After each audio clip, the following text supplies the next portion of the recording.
Okay, well, thank you everyone for joining my talk tonight, for coming out.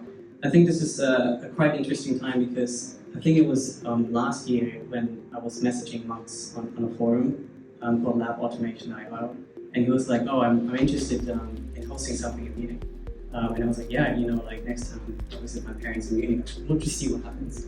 And so, the stranger on the internet, we set up a date and I come around this restaurant and there's like a table for 20 and I'm like, I don't think it's 20 people, I think it's 4, maybe, Max and his friends. So it turns out it was 20 people and I think I recognize quite a few faces here.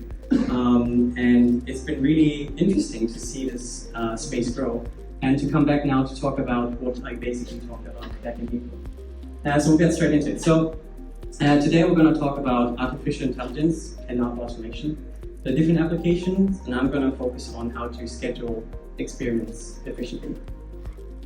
So I'm a PhD student at UCL, where I do machine learning research. I've worked with Spotify before to help make your listening experience a bit more smooth. And my first experience in lab automation was actually with the US Army in 2018, where I did a research project on predicting fatigue and glass epoxy materials. And so right now I'm working on something called Matillion Studio, which basically enables instant access to cutting-edge AI in lab automation. And so as I told you, like Matillion is our mascot. Matty is here today as well. And so we're going to talk about lab automation, which we're all here for, right? Then we're going to talk about closed loops, and then we're going to talk about why we like to use AI for experiments. Okay? So here's an example, and it's quite nice to be here again as well, because there's quite a big need to have the world transition to a sustainable future. And so yeast cells can be optimized to produce all kinds of interesting things. So we got fuel, we've got beer, that's right, and then we got pharmaceuticals. And all of these can benefit from biosynthetic processes to produce these things. And we actually have Dania here today, who's a group leader at Technical University in Munich. And so together with Dania, we're trying to use AI to optimize parameter processes. So this is a slide that Dania sent to me, and we can see there's a quite complex system here to optimize these kind of cells. But today we're going to focus on the central part here, which is this loop where you have a lab automation setup. And so you have your robotic system, and then you have your decision-making system. Okay. So why do we do lab automation in research specifically? You can do lab automation in diagnostics, which is set up a protocol, but why is it important to do that in research? So there are 3 factors. The first one is you can use a backman to create high throughput systems, right? It just does a lot of liquid handling really, really fast. You don't need a student to do that all. Then you can do reproducibility. So like with the Tecan system, you can make sure that every time you press the button, it will do the same experiment. Anyone that's tried to have 3 undergrad students run the same experiments knows how different they can be. And then finally, more importantly, it frees the scientists to actually do the science. So like a scientist wants to think about the systems, write the papers, apply for grants. But if they have to be in the lab 80% of the time, which actually happens a lot, then that's a lot of waste of time if a robot can do it. So that's why we do lab automation, or that's why we want to do lab automation in research. Then the next point is, why are we interested in closed loops? And so this is the backbone system at the Technical University in Munich and Garching. And so here we have the 3-step loop, the way I see it. So the first one is called characterization. In the case of Dania, for example, she would be interested to grow yeast in a certain way. In the second step, we have measuring the yield. And so that's the characterization step. Sorry, the first one is synthesis, the second one is characterization. And then the final one, you get the data out of the system, right? So it comes into the computer, and now you can make a decision. So we have to make some decision making, we have to plan the next experiment. And so with AI, we can tackle all of these 3 things. For example, with growing yeast, with a robot system, if you could use AI to create workflows faster, that would be great, right? The same one with measuring, if you're using certain kind of vision systems, you don't have to have someone look through it. With machine learning or AI, you can optimize these measurements. But today, we're going to focus on step 3, which is the planning of the next experiment, which personally I think is quite important, because that's kind of like where the brain starts to work. And just as a side note, so I think liquid handling has a big luxury with the providers and vendors of these systems. I was at a conference last month in Toronto. They brought together 300 material scientists. And so these people don't always have liquid handling problems. They have maybe like solid state powders or different kind of rails and stuff like that. And so they have to build their own robot. And that's a long process. It takes years. So here, for example, this one in Liverpool, I think took maybe 6 years to really get to a good result. One fun story I heard is that you all know the Cougar robots, right? Well, when they had to come around, this thing apparently was so heavy, after like 2 weeks, they had destroyed the floor. So first they had to get the robot out, replace the floor, keep going. And so if you face these kind of problems, it's quite tough. But with liquid handling, we don't have these problems necessarily anymore, or not to that degree. Okay, and so whether you do liquid handling or solid state chemistry or certain kind of alloys, for all of these experiments, you will have to run experiments. So the question then is, what experiment should you run next? And so here's an example I titled it East-X experiments. And so this is very, very simplified. So we're just going to look at temperature. Temperature is the only parameter. So let's assume we have some initial data here. So we got these axes here. And so we can see that, for example, if we do 10 degrees for this yeast cell, it's not growing a lot. But then, for example, if you get 25, it's doing not too bad. So that's actually the maximum right now. And so now you can ask the question, well, if I want to maximize the yield, so that y-axis here just needs to be really, really up high here, as high as we can get it, well, where are you going to measure the next temperature? Okay. So the first contender is the random strategy. So in random, you're basically just throwing dice. So in my research, if you look at statistical theory, random is a valid strategy. There's nothing wrong with it. It's just random. It's the kind of worst case you can do. And so it's also similar to just throwing a dart. So in this example here, we throw a dart and it hits the 12. Okay, so you throw another dart, now it's a 24. Well, I just run that through my machine, and then another 18. So that's a simple setup, but for example, with something like a grid system, we maybe get a bit more structure out of it. So that's another strategy. Let's say you only have money for 5 experiments. Well, you just take your parameter, temperature, you just chunk it up into even pieces, and then you just run those experiments. So here, 28, 18, and then all the way down to 10. But that one, if you're a scientist and you've dealt with a high dimensional space before, is too expensive because you add another dimension, and suddenly it takes like 2 years to run the whole set, and that's not going to be a feasible solution. And it's not efficient as well. What's established right now is something called design of experiments. So who has heard of design of experiments before? Raise your hands. Good. And who has used it before? And who has used it successfully before? Well done. So design of experiments is the kind of like classic traditional statistical approach to fitting a line to a data. And actually what you do is you don't collect data and fit a line, but you ask the question of, if I wanted to fit a line, which experiments should I run to have the best kind of line fit? And so you don't actually know at the point where you design the experiments what the data space looks like. So it's a good method to get an initial idea of, for example, a biological mechanism like a yeast cell. But it's not efficient in the sense that once you have your design grid, let's say you run 10 experiments, once I have run the first experiment, that information doesn't help me inform the next experiment because we've already determined the structure of the experiment. And so this is now finally, which we've been all looking for, is where artificial intelligence comes into the game. So there's something called Bayesian optimization, and it's called Bayesian. So some people pronounce it in a really funny way, but I pronounce it Bayesian. And so that's part of machine learning, which is part of artificial intelligence. And so here again, I have the example where we apply Bayesian optimization, where we have those data points already. And so here, the red line is actually the line where I've been taking the data points from. So the red line is, I would call it the true material process. Because this is an artificial example to help you understand how Bayesian optimization works, I can show you this line now. In the real world, if you're optimizing your yeast cells, nature basically determines the red line, but nature never tells us the red line. So it's like a game where we're trying to guess where the red line is. And so machine learning is playing that game for us. So here, with the blue line right now, machine learning is guessing that in that place where we don't have data, it's probably going to be something like this line here, right? But that's not correct, because the optimal point for yeast cells is actually right up here. And so then the question becomes, well, where should we run the next experiment? And so the great thing with machine learning in this case is that we have an uncertainty measure here. So you see the band around it, and this band here tells me how certain the machine learning model is about the data or the predictions it makes. So obviously then, we have low uncertainty where we have data, and in the middle part, where we haven't run experiments, there's high uncertainty. So that's where we probably have to go and run the next experiments. Great, so we're gonna do that right now. So you can follow along the tutorial here.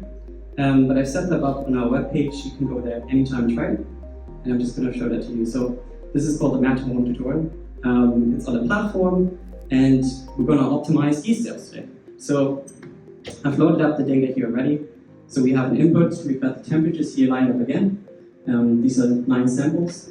And then we got the yields here again, okay? So we just uploaded with the CSV or something.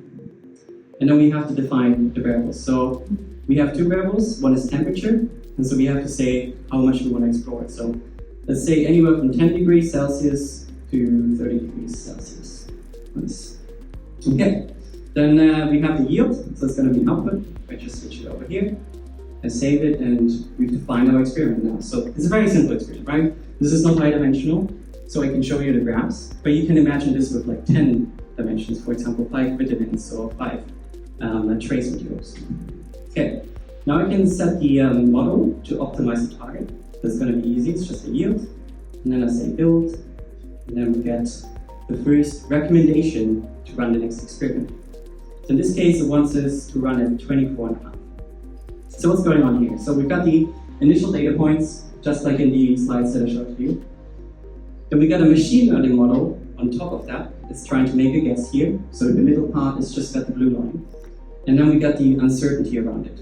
And so you see here again, in the parts, and this is not a perfect example, but in the parts where we have data points, uncertainty is very low, and then in the middle part, we just really don't know what's going on. So that's probably where we should go and run an experiment. And so we identify something called the expected improvement measure. So I can zoom in on that here.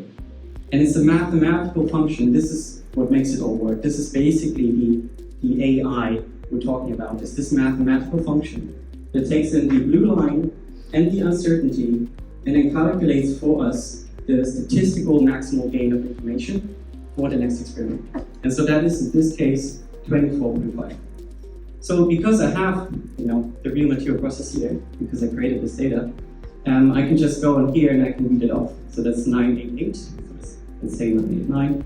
I can just go and update it here. And nice. Let's see. So here's my run, here's my model. And now we can see the new data point here, right? So that we just added. So, as I told you, this is a loop, right? We don't just do one step in one experiment, but it goes in a loop. And so every step I'm making here is obviously by hand, but you can also do that with an API access. So the API can also send a REST request, have the yield optimized, and we get another recommendation. So it looks a little bit different here. And so now it's looking for 20.2, okay. So let's get 20.2. Oh, we see it's already getting a bit closer to the maximum points. So 20.2, 1000. Okay. So if I went to the lab and I had this natural process, which would be the red line, I could just measure that and it would be 1000. Okay. And now we can see again in my run, in my model, that it's updated now. And so we can see already that it's slowly converging to the optimal point over here. And so this is one-dimensional, so it helps you see this, it helps you see the lines and how it makes decisions.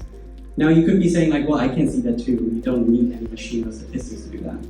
But the fact is like, once you go in a high-dimensional space, so let's say anything 4, 5, 6, 7, 10 dimensions, there is no way to plot it. That is the real challenge of science nowadays, is the high-dimensional spaces that we're trying to search through and find the optimal point. And so with Bayesian optimization, we basically can achieve just that. Okay, any questions on that? I'm very passionate about this, so like any questions that you give me now, it'll be really helpful for me to understand what I'm making this.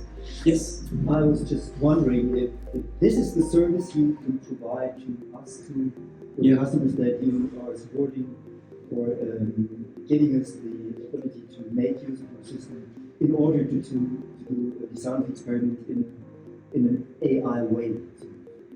Yeah, exactly. Yeah, Yeah. that's basically it. Yeah, I'm not going to jump ahead, but you'll see the solution in a second.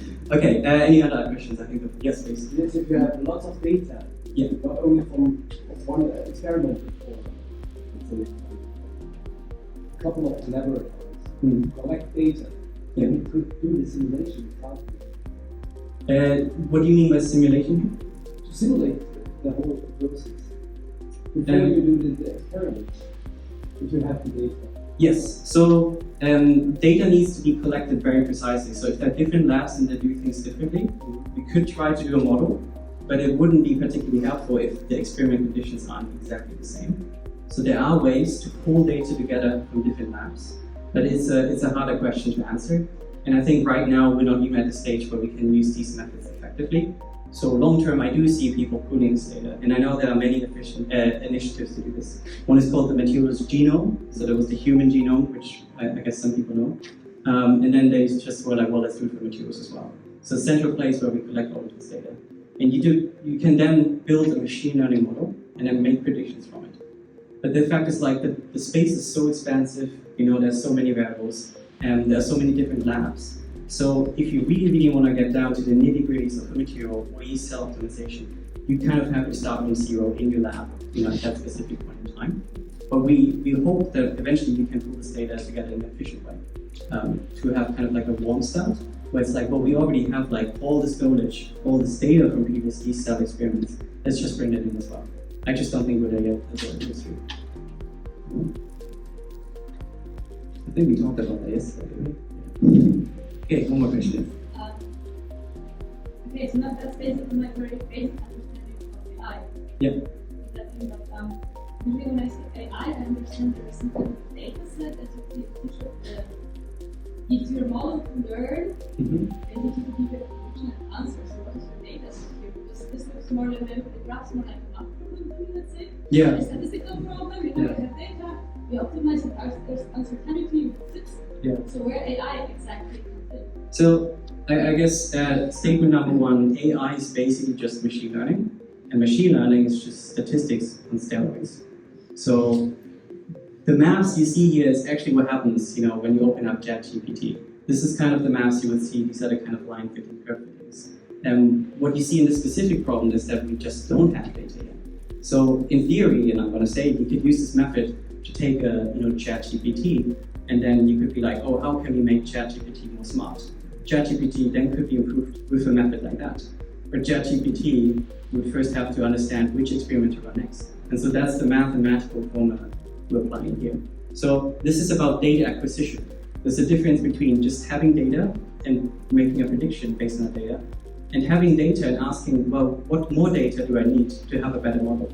And so we're looking here to acquire new data points. So with lab automation, in this setting in research, the key question is, what data points should I go for next? What do I not know? What I should be knowing? What's the most uncertainty right now in my model that I can reduce with this kind of experiment? And again, like in the same way of the question, of course, we can take all the previous data that has been recorded in all labs in the world and create this huge model, but it's not necessarily the best approach. Cool. Well, great to cover these questions here. So let's sum it up here. We've got these different strategies. Random grid design of experiments. Random is simple, but it's the worst case. Grid is simple and structured, but it just gets too expensive for problems that really matter. And then design for experiments is great for interpretation and as the first initial step to inquire about a logical system, but it's complex and it's probably quite inefficient.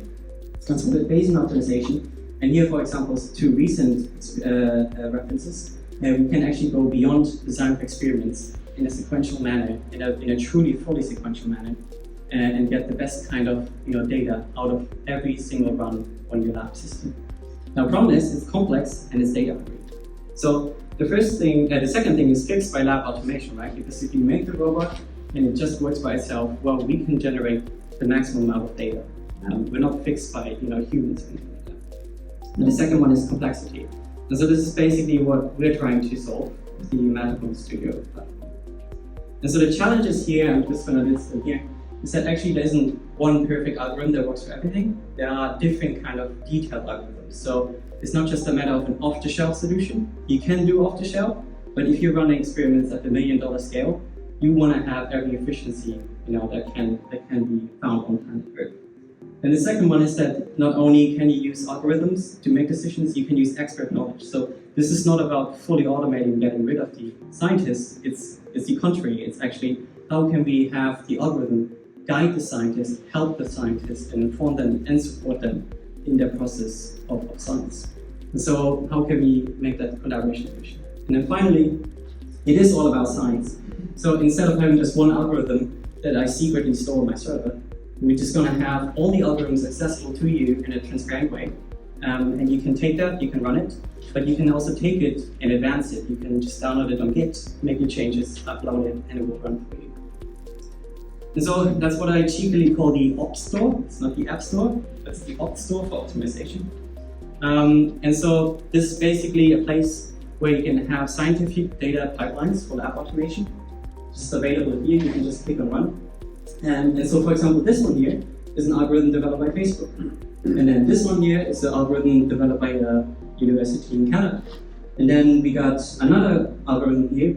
This is by someone in Berkeley. So there's no constraint on what algorithm you can run. You have a REST API access, and that makes sense to some of you, but that's really powerful because you just integrate straight into your lab robot. Then you have Docker containers, so you're never going to have any problems having libraries not installed, stuff like that. It's just already good to go. And then finally, you have a pipeline standard. So Nextflow is the software used in bioinformatics, and it's a help structure the whole data processing.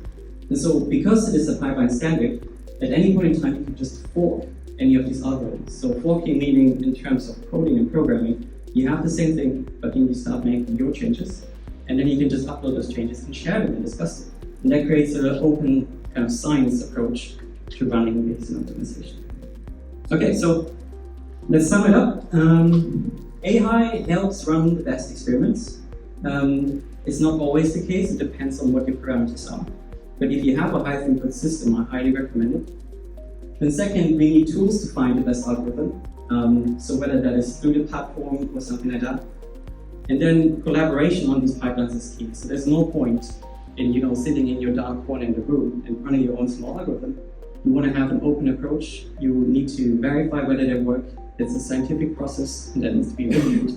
Whether that is reviewed in a journal or whether that's reviewed on a forum because someone told you, it needs to be collaboration. Okay, so that correlation doesn't just end here in this small section here of number 3, but also accounts for the people that do the measurements and the sensors. And it also accounts for the people that do all the synthesis of things. So all of these 3 steps need to work really well. And so I'm not here to tell you that step 3 is everything you need. It's actually the orchestration of all steps together.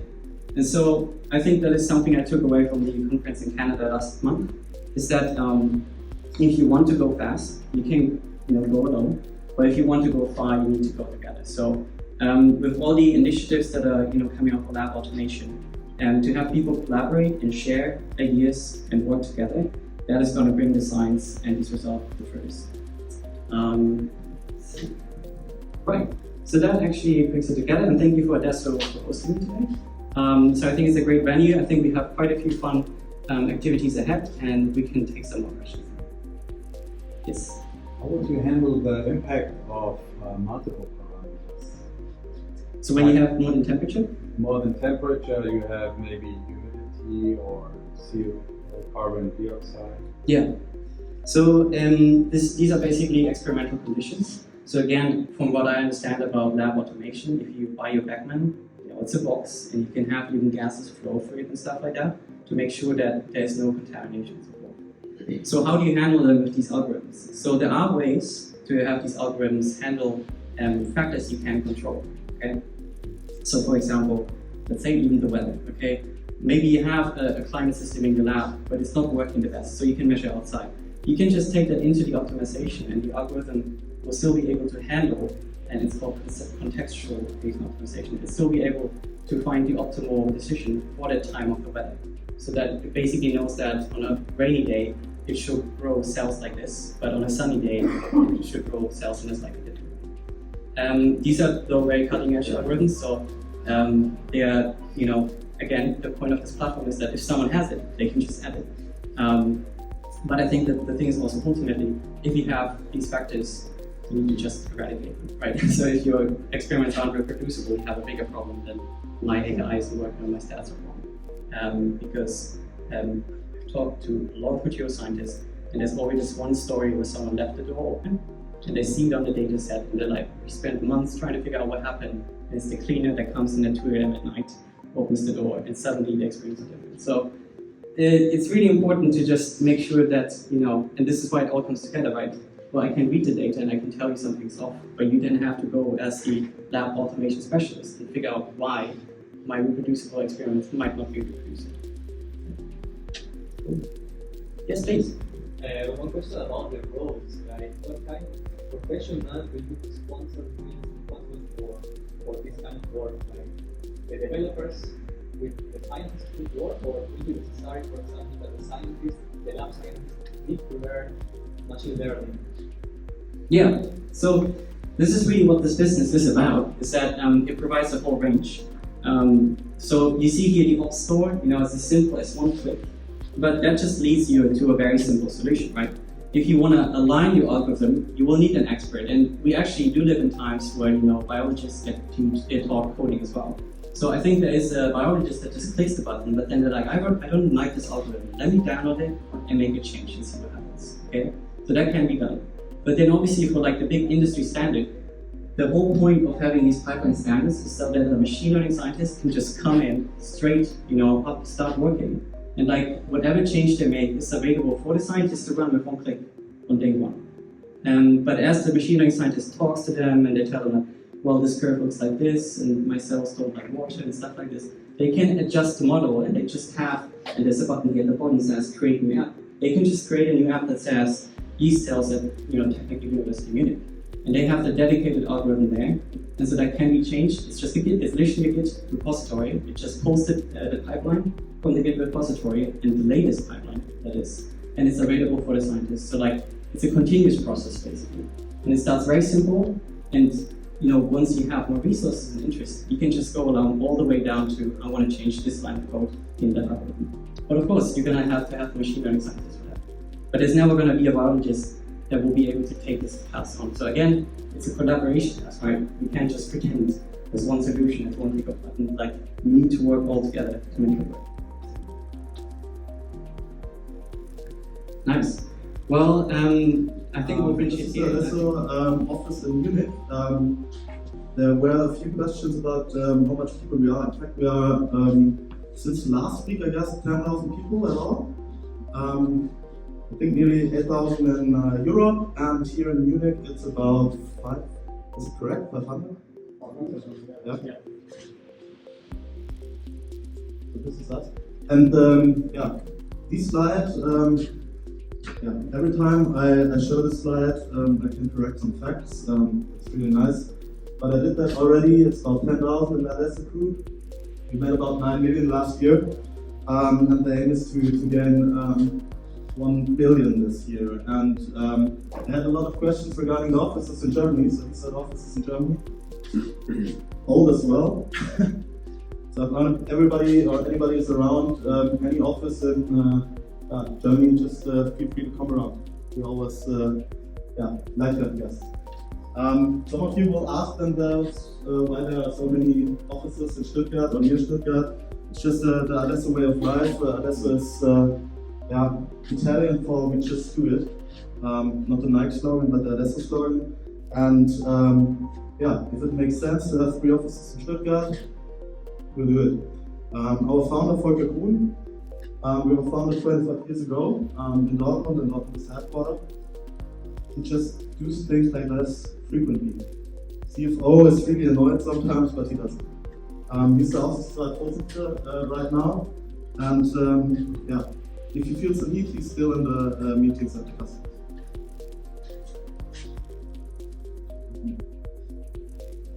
So I already received a few questions about the internationalization of Adesso, and we We just have to grow into international and have, of course, a few offices in the Europe countries. And just to make it short, it's a really big slide, but just to get you to know to Adesso and how we work, we really feel the branches, and we really like to address the branches like they are, to speak the language, and to have the competences regarding the branches. So what we do if we feel the need for a new branch, we just cut them out existing branches. So we did this with Health and Life Sciences last year. That's where Carlos and I are. And these branch-focused line of businesses, as we call it, just grab the guys out of the technology labs and get with them around them. Well, we feel a need for it. We have a set of excellences. We did it last week for AI, and we do this quite frequently. Everywhere we see a need for a new center of excellence, we do that. And that's how Adesso works. And again, very warm welcome, and have a nice evening with us, and thanks for coming.